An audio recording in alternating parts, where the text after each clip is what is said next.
Hi, my name is Steve Rahi. I am a premier field engineer specializing in management technologies. Today's discussion is part one of a series focusing on caching options in ConfigMgr Current Branch. Topic today specifically we'll start to talk about pure caching. Actually, pure caching will be broken down into two parts. This is part one. Part two will also focus on pure caching, but then specifically that session will focus on OSD. The implication is, or the fact is, pure caching supports both standard deployments in ConfigMgr and OSD, but there's a little bit of difference between OSD and standard pure caching, so we'll save those differences for part two. So jumping into the session, bit of an agenda. What is caching in general, and then what is ConfigMgr pure caching, and why do we care? What are the requirements for it? A couple of scenarios and how it works, configuring it, a demo for you on that, and then watching this work in action. We'll wrap up with a bit of troubleshooting tips and tricks, and we will be done with part one. Okay, so what is caching, right? And this is not a ConfigMgr specific discussion. This is just caching in general and pretty self-explanatory. Basically, caching is a mechanism to optimize network usage. It's a scenario in which you have offices remote and you're concerned about network latency or slow connections or whatever, and you want to take advantage of using local resources, but you don't want to have to put out a lot of infrastructure in the ConfigMgr world, distribution points, in order to support that. So caching will help you do that. We'll use this definition kind of as a stage for the whole series. Just generically, what is caching, then we'll dig into each one of these pieces in the series to talk about it in more detail. On the right-hand side, branch cache, pure cache, delivery optimization, third party. We're talking about pure cache right now, that's the highlight, but we'll get to the other ones as well. The only one we won't talk about in the series is third-party solutions in the ConfigMgr world. That's 1E Nomad and Adaptiva OneSite. Those are third-party solutions, so we won't include those in this series here, but do want to at least call it out as an option for you, right? In addition, so caching leverages local content source peers.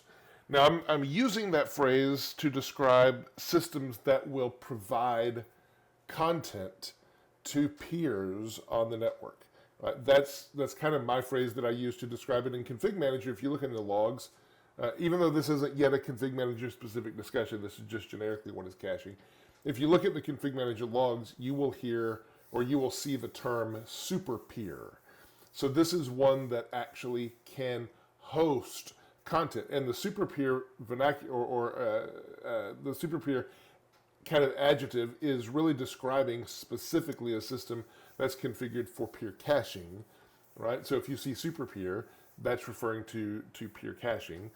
But I just generically refer to anyone who serves content to another peer as a local content source peer. That's just me, so I could probably share it both ways as we go along. But again, in the generic frame in which we're talking right now, in caching, we can leverage those local content source peers for content acquisition for Pixie Boot. And this is something that, again, there's partners out there that help with that. This is something that is currently, as of this recording anyway, it's in the technical previews of ConfigMgr Current Branch.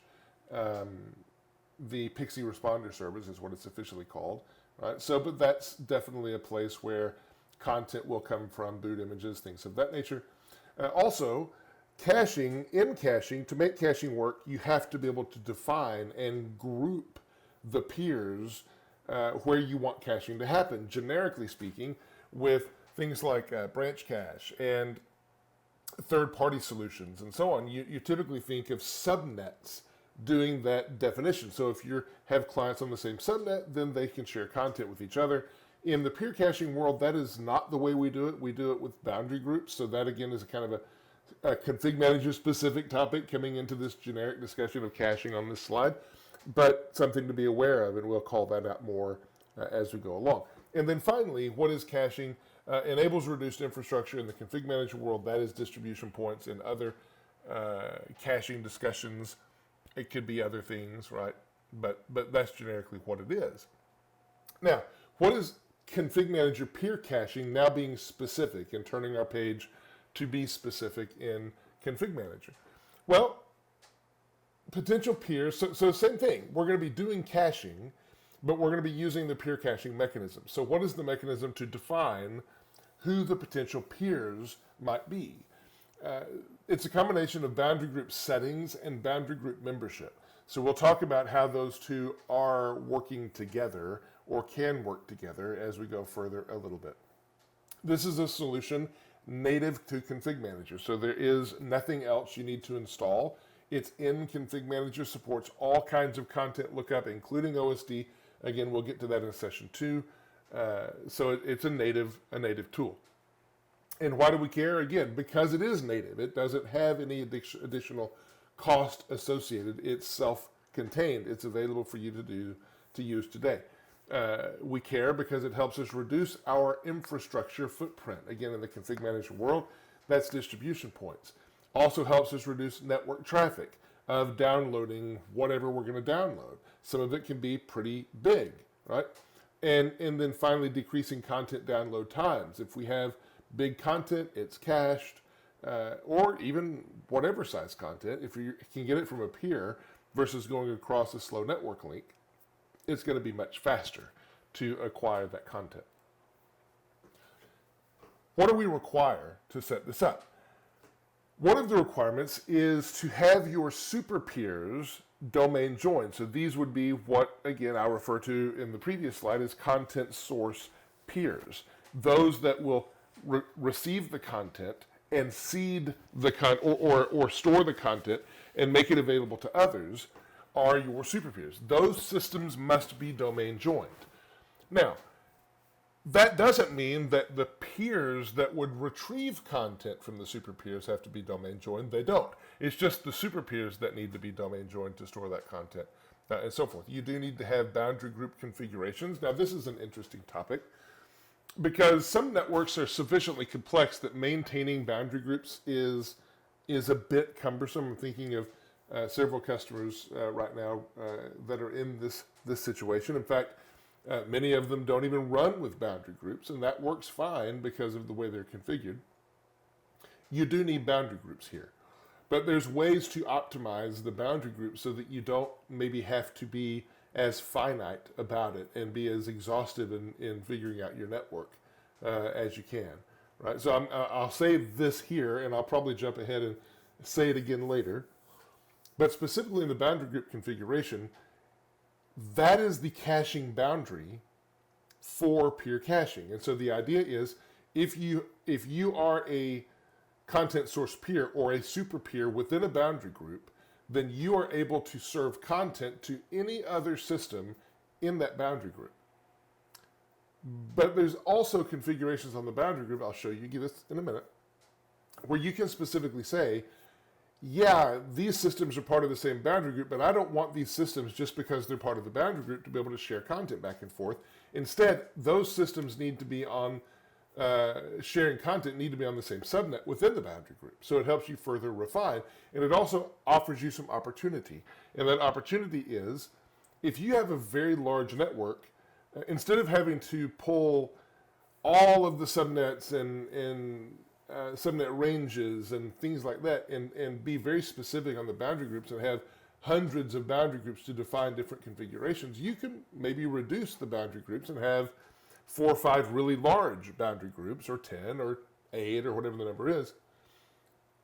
And those really large boundary groups are then used to control peer caching, but then there's also that configuration on the boundary group that ultimately can control it by saying only let systems on the same subnet communicate and share content, right? So again, it's an option. It makes it possible to use boundary groups and be a larger view of the boundary group itself, but be finite inside the boundary group and control of who gets to talk with whom. And again, I'll show you that in just a minute. And then you also need the ConfigMgr client. And that ConfigMgr client, as long as it's running on a supported operating system, then you can use peer caching, no problem. In fact, I specifically will show in a demo a little bit later where my super peer, my content source machine, is on Windows 7 serving a Windows 10 client. Do that on purpose to show that just, yeah, it works great on a Windows 7 machine, no problem. All right. So scenarios, how does this work, right? First, scenarios. There's two big umbrella scenarios. One is imaging. I put an asterisk there. I'm calling out imaging just because it is a supported scenario, but as already mentioned, I will not be talking about imaging in this session.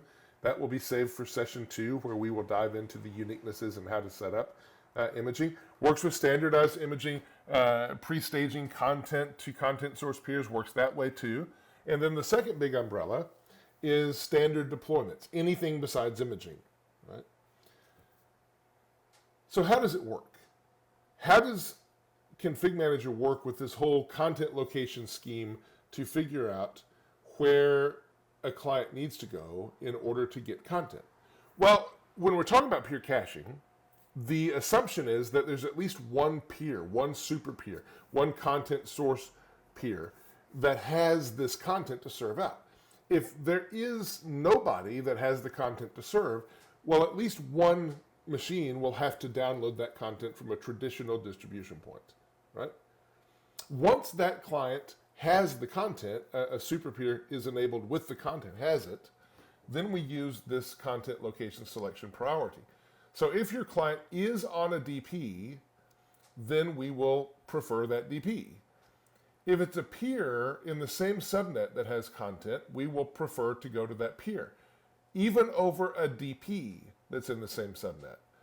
Then if we have a peer in the same boundary group, we will prefer that over a DP in the same boundary group, and then neighboring and default, and on we go. And you notice cloud DPs are able to be used, but they are last in the list, and as they always have been, just because there's a cost associated with it, right?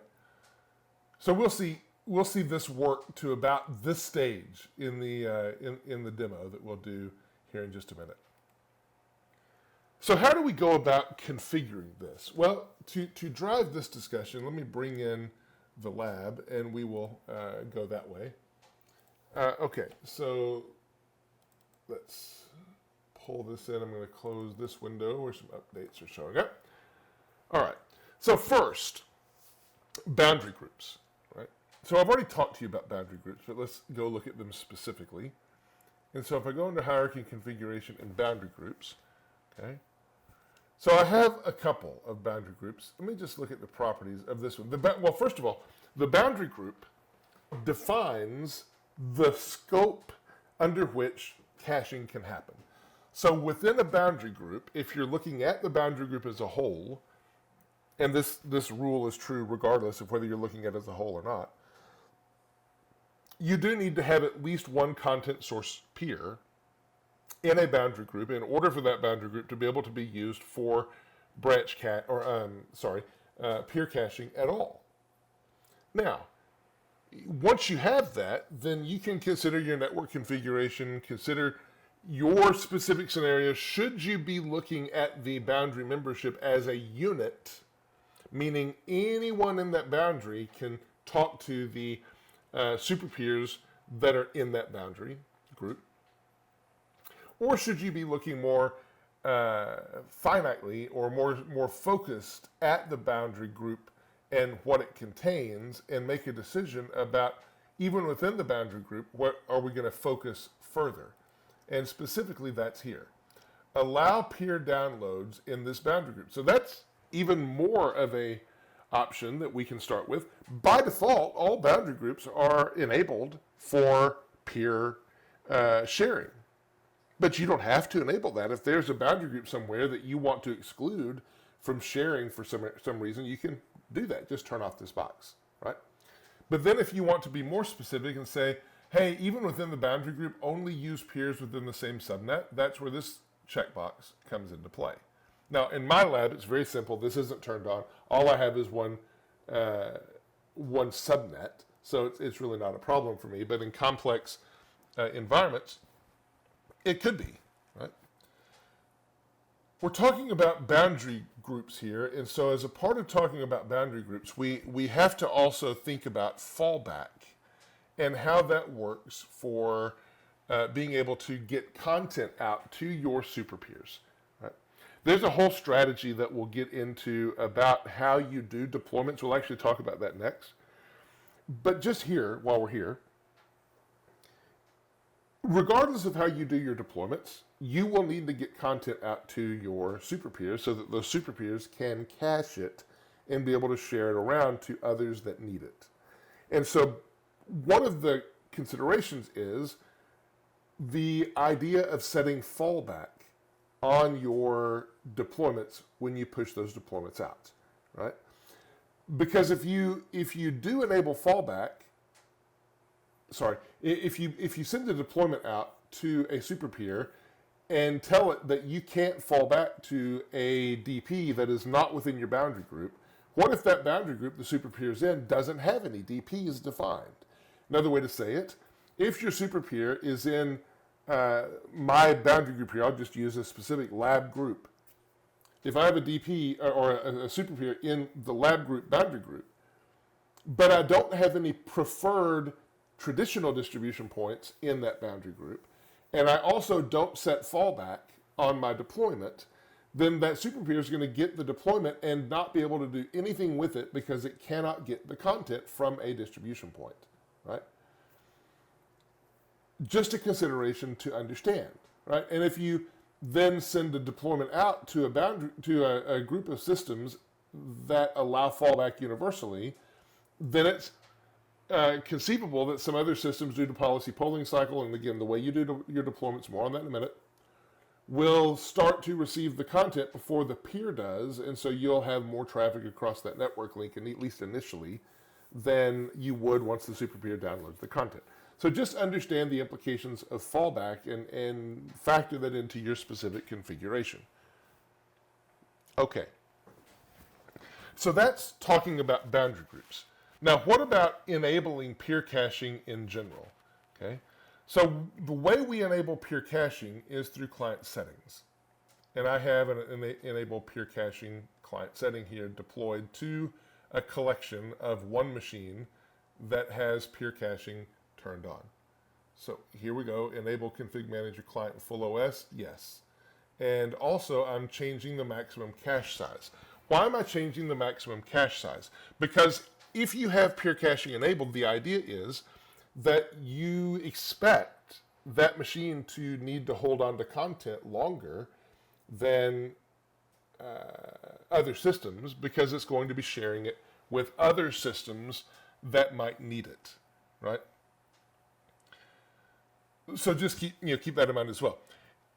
When you're whenever you're deploying the client setting to turn on peer caching and allow this sharing between systems, there's a strategy to think through about how you do that. Do you want to turn on peer caching to all of the systems in your network? Maybe, maybe not.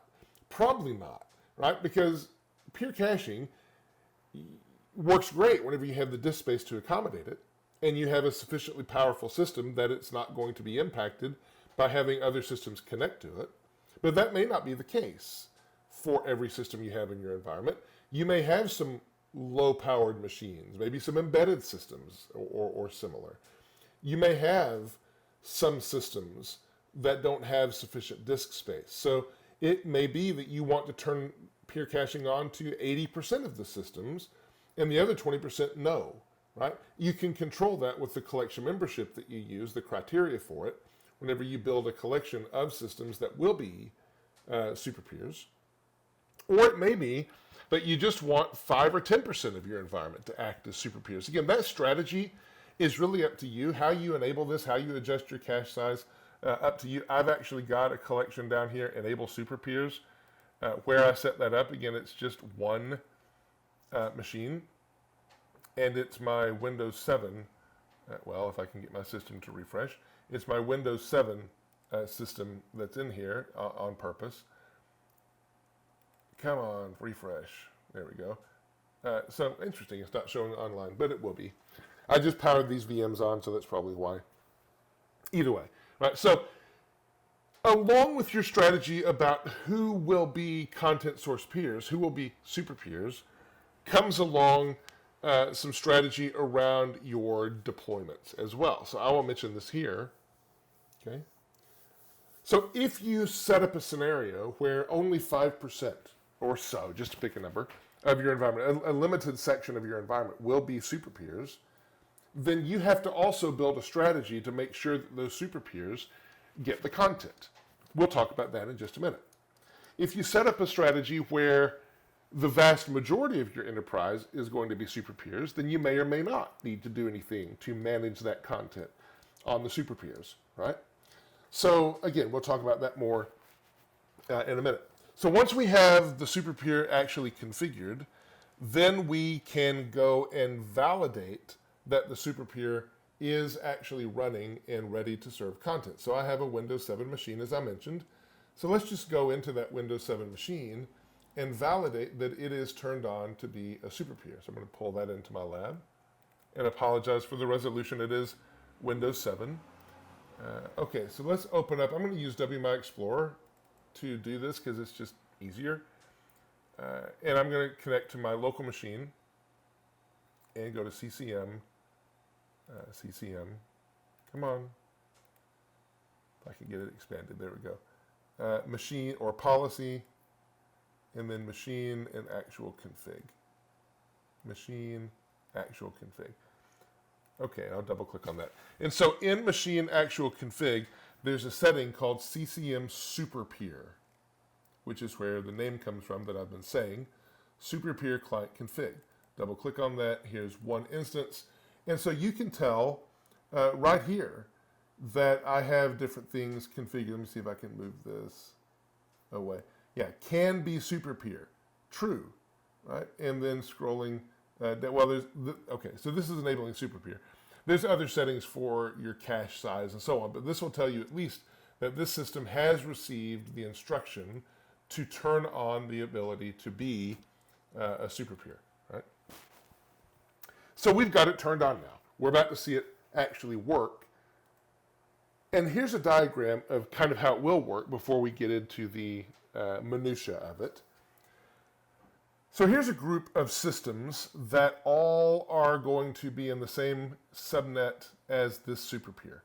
So I ultimately need to get, I'm just going to, policy polling cycles are random, and so I don't know that this is going to be the first one to hit all the time. There are ways I can force it, but just for sake of argument, this is going to be the first one to hit policy polling cycle. Step number one, the content source peer is going to request the content. There is no other place for it to get it besides a distribution point, and so the management point returns the content location, and it only has the distribution point. So then we get that. Step number three, the content is retrieved from an available distribution point, and then notice 3B, once we have the content downloaded, then the client sends a notification to the management point to say, hey, I am now available to be a source for other systems that need this content. And so a question may come in, I'll show you the details of this in a minute. How does ConfigMgr know that there's a super peer out there that is now ready to serve the content to other systems? Great question. The way that works is by sending state messages through a high-speed return to the site server to notify the site server that content is in place for a given system. So it happens very, very quickly. The one thing you want to be aware of is not to have state message backlogs, because that can slow the processing and slow the uptake for a system notifying that it has content. Here's another thing, and I'll probably share this again in a minute. If you go delete content from the client cache and you do it the right way, then there will be a state message that also goes up to tell the site, I don't have that content any longer. If you do it Steve's way, the way that I'm just such in the habit of doing and just deleting the folders, that state message will never go forward, and so you might get the site returning a content source peer that actually doesn't have the content. So just make sure you do these things in the right way and let the tools do any deletion of the cache that you want to do, especially on super peers. Okay, so that happens. Okay, great. So then the content is cached on the content source peer, the super peer. Now one of these machines will request the content. And so the management point returns the content locations and includes both distribution points and content source peers. Because we're in the same boundary, same subnet, we will preferentially choose the superpeer and download the content from there. So that's in general how it works. Now let's go see how this actually works. Let me pull back in the site server for a minute. Okay, and let's see. We have our collections configured correctly. We have our superpeer created. Now we need to deploy some software so that we can actually test this thing. So let's go talk about how we handle this before we even get it. Well, I'll show you the deployment, and then we'll get into a couple of scenarios. So here I have just a batch file test thing that I'm going to be using. But whenever we approach deployments, there are really two options. The first, and this can marry up to which scenario you use in terms of enabling superpeers. If you enable every one of your clients in your environment, or the vast majority of your clients in your environment to be superpeers, then you probably don't need to worry about doing anything. You just do a deployment as normal. You expect that a superpeer will get the content really quickly. And yeah, you might have a little bit of a network hit from other non-superpeers, the few systems that are not superpeers getting the content first. But very quickly you'll get a superpeer that gets the content and then can just serve it as normal, right? So you don't have to really manage that process.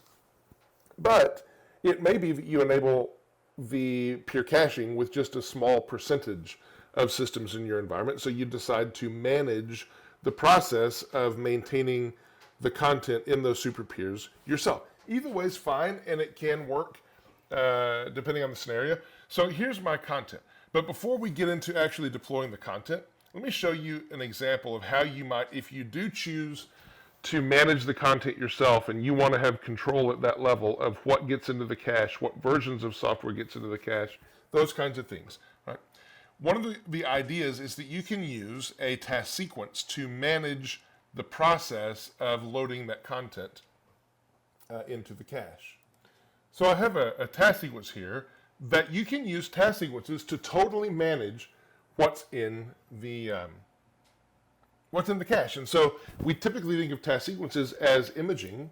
Doesn't have to be imaging, can be whatever, right? In this case, it would just be a task sequence you would run on a system. The whole purpose of it would be to download that content.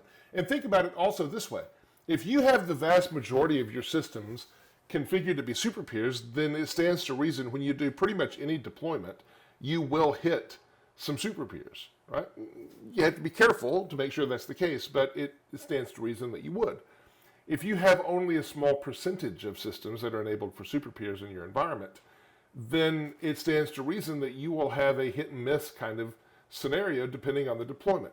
In other words, when you have only a small percentage of systems configured as superpeer, you likely won't be including those superpeers in every deployment you would send out. So you would need to make sure that the content is available on the superpeer so that those systems that are going to be receiving the deployment will be able to get it from the superpeer.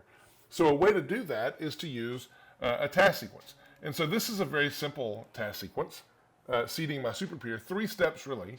So setting my SMSTS persist content to true so it stays in the client cache, and then I'm using the download content step to seed my superpeer. In my case, I'm just downloading one thing, but you can download whatever you want. If you want to do boot images, whatever you need, all of that can be used from this step. And then finally, I'm setting the variable to preserve content after I exit, and I'm good, right? So that's one way to do it. In my case, I'm just going to do a standard deployment to my superpeer first, because I have control over it in my environment. I'm just going to run on the superpeer first to get the content local, and so on. Okay.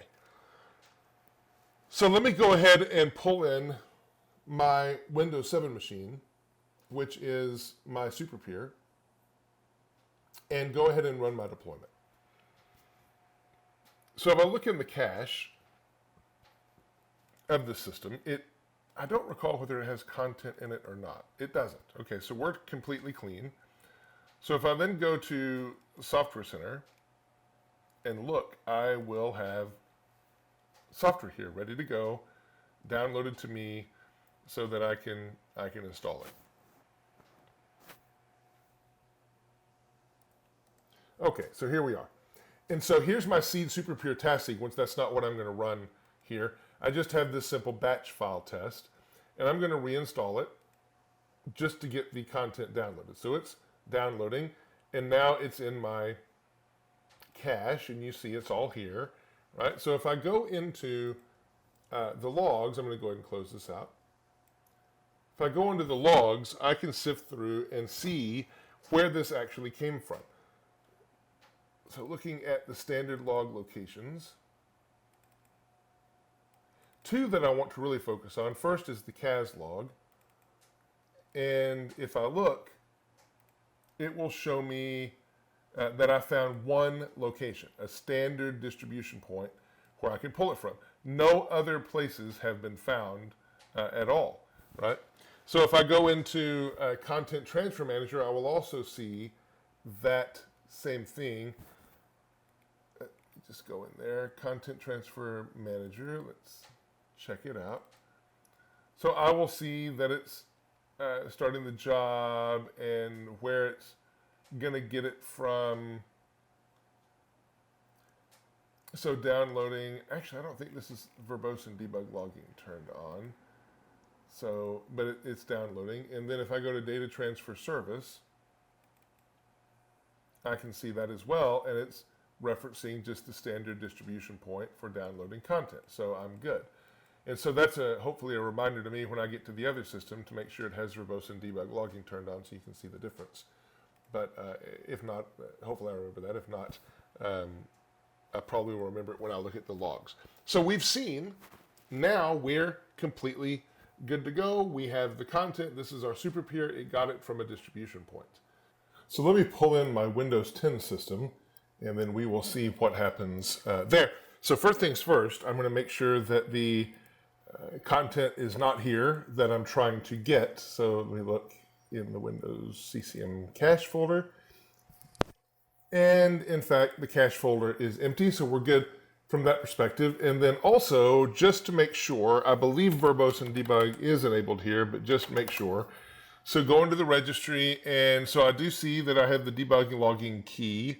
That's one of the things I need. And so if I see that, I'm certain the other is there as well. But let's look. So at global, so this is set to 0. So that's good. Okay, good enough. So we're good with this. So now let's launch Software Center and go run the same piece of deployment, run the same deployment and see what happens. Then we'll look at logs and see if there's anything that's different. So letting Software Center come up, and here it is. So run this test. And so we're going to get the content, and we've got it now. Should see it flash in just a minute.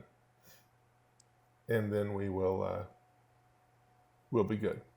So we're getting, see it still working, and any second now we should be good.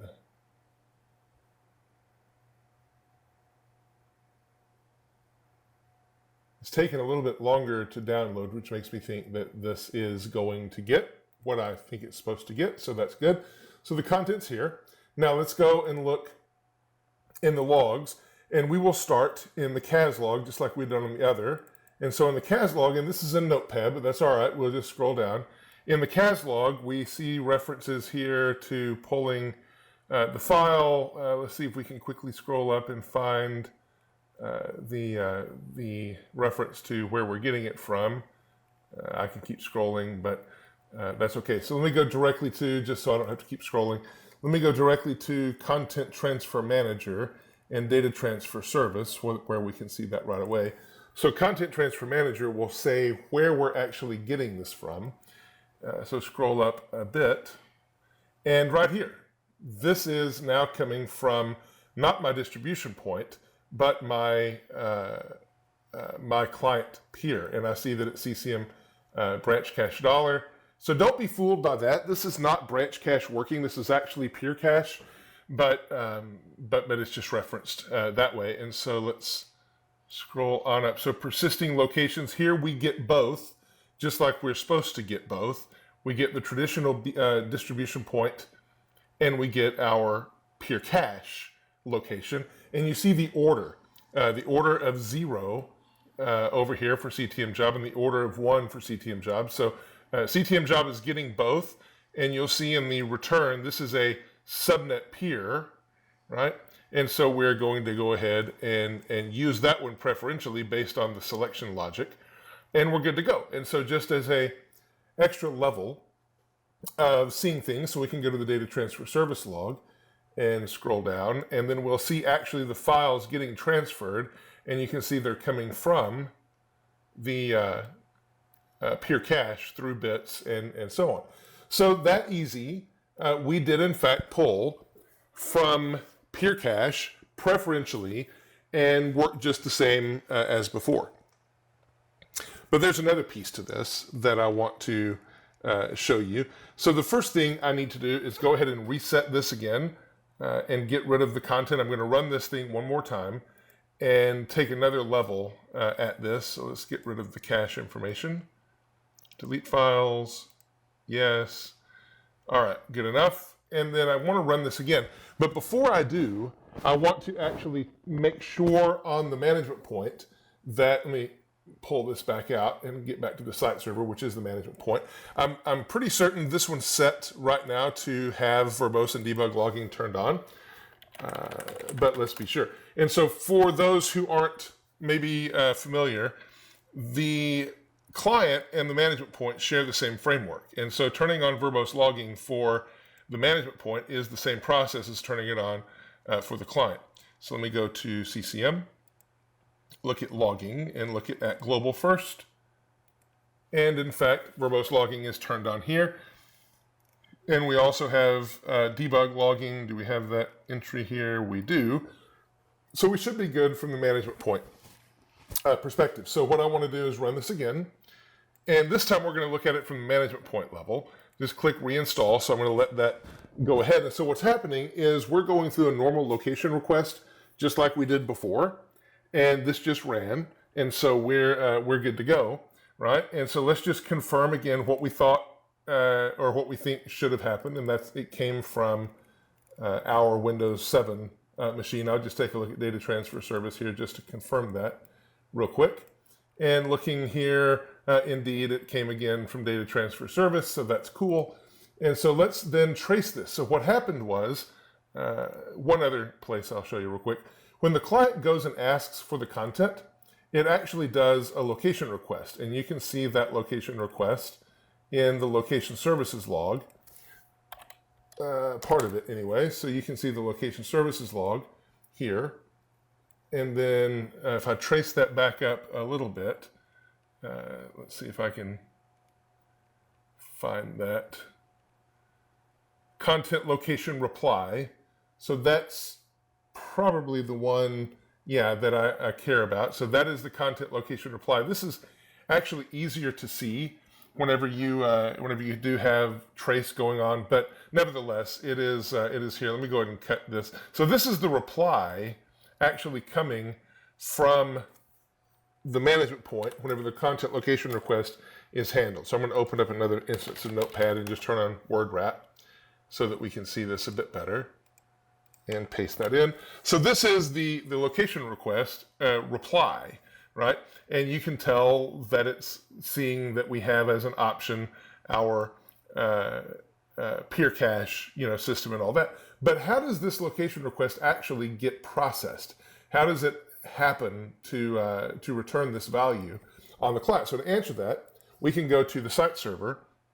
And by the way, we're here on the site server again. You see that the peer cache content host or the super peer turned green. It was just a matter of I hadn't powered on the VM very long ago after we started.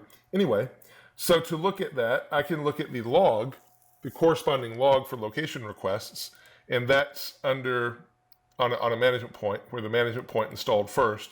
It's under SMS_CCM logs and then MP _location right here. So if I open that up and expand it, let's see, go all the way to the bottom because this is there.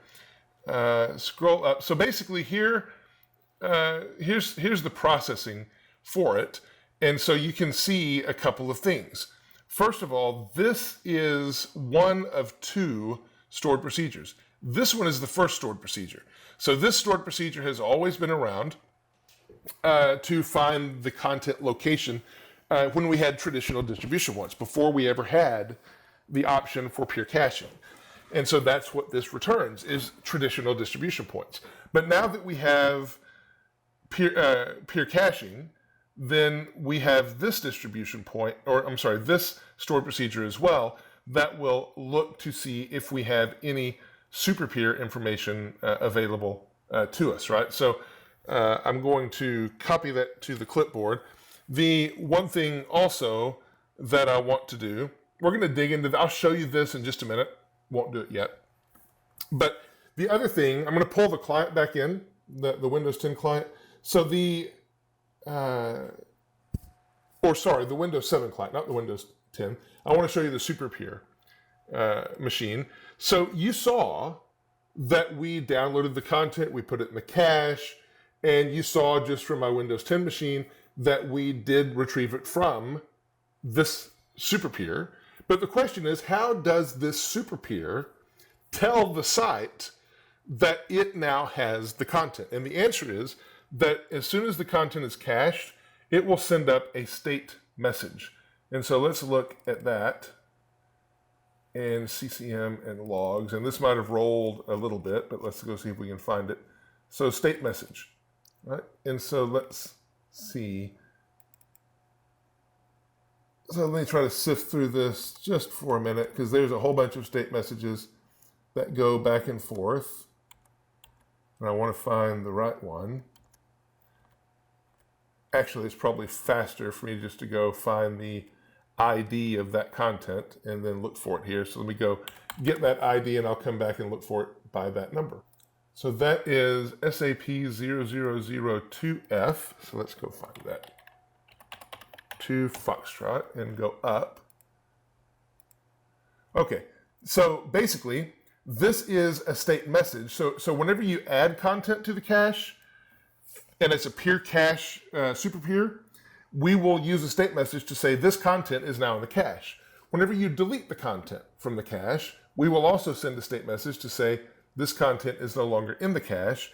And so that's what this is, has been. So this is removing this content, right? If we do another search, we can add this content. And so these state messages move up to the site very quickly and need to be processed very quickly by the site so that the site knows that these systems are available to serve content. So again, said it before, but make sure that your state message processing on the site server is happening in a quick way.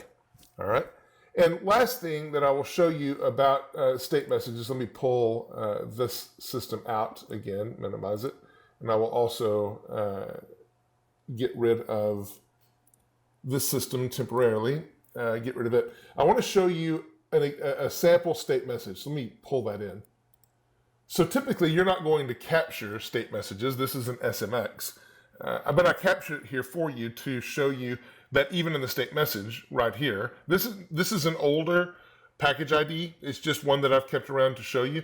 It's cache remove, and you would have an equivalent cache add actually in the state message, and that's what will flag it in the database to indicate that the machine is or is not a system hosting the content. And then to follow that all the way through, let's go ahead and go to the site server and look in the database for a moment. And pull in SQL. So let's grab that. All right, this is back to the site server. Let me get rid of this log. And then down here, I have SQL open. So anytime I go into SQL, this is just a look, don't touch kind of thing. It is not supported at all to edit any of these database tables. If you feel like you need to, this is something you need to do with support. But this is just to kind of give you an idea where this information is stored, how it's stored, and it's sometimes helpful to be able to look at this and see some information for troubleshooting purposes and so on. So if I go down to the super peer tables, so down here are 4 tables that will list super peers, and it will list what content's there. So this, first of all, is a table that will show me all of my super peers right now. So I just have one, so it'll just be one machine in here. As you see, right? And then also I can go up to super peers and look and see what particular content might be on there. And so this is my content map. Actually, that's not it. This is what I wanted, sorry. This is my content map. So it shows me, hey, this package right here, or this content ID is there, and so forth. So it's nice to be able to see this and draw parallels or use that for troubleshooting or sanity checking or whatever the case may be, right?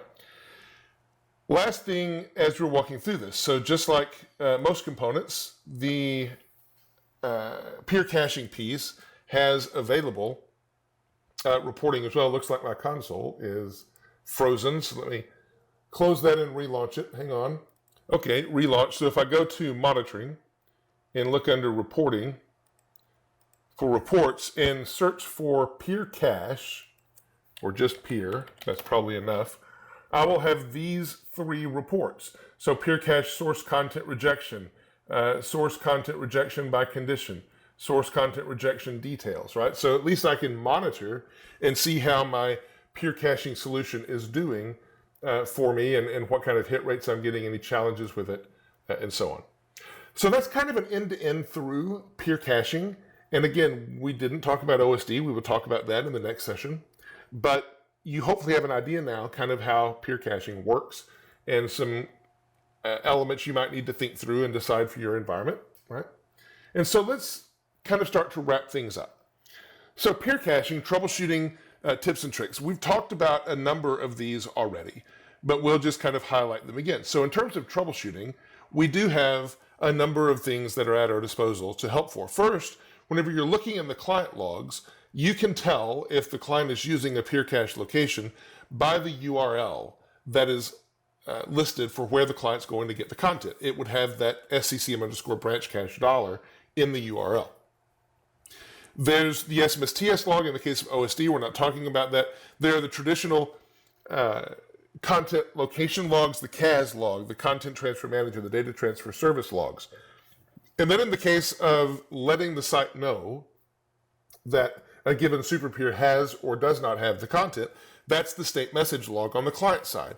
On the management point side, it's the MP_location log to track location requests, and there's a specific stored procedure in there that we looked at, MP_get super peer content locations. In fact, that reminds me, let me just pull back in my site for a moment. There we go. I think I closed SQL. That's okay. I will quickly relaunch it. And I'll just show you that that stored procedure. It's kind of fun to look at sometimes when we launch Management Studio again. And then we'll go in and look at that stored procedure. While that's loading, also on the management point, there's a log called MP_relay. So I didn't show this log to you specifically for state messages, but that is the log that is used to manage state messages in transit from the client to the site server. It goes through the management point, and MP_relay can be helpful. And then finally on the site server, the state sys log, trying to do too many things at once. Let me go to programmability. That's what I want, stored procedures. So the state sys log on the site server is where those state messages actually get loaded into the site. So let me scroll down here for a minute, and I will show you the stored procedure that we are talking about here. So MP_get super peer content locations. So if I click on this and modify, then you can read through this stored procedure. If you're familiar with Transact SQL commands, you'll be able to kind of follow this and understand how it works and so forth. And this is what helps populate that list I showed you at the beginning of this session that dictates the selection priority for where to go get the content and so forth, right?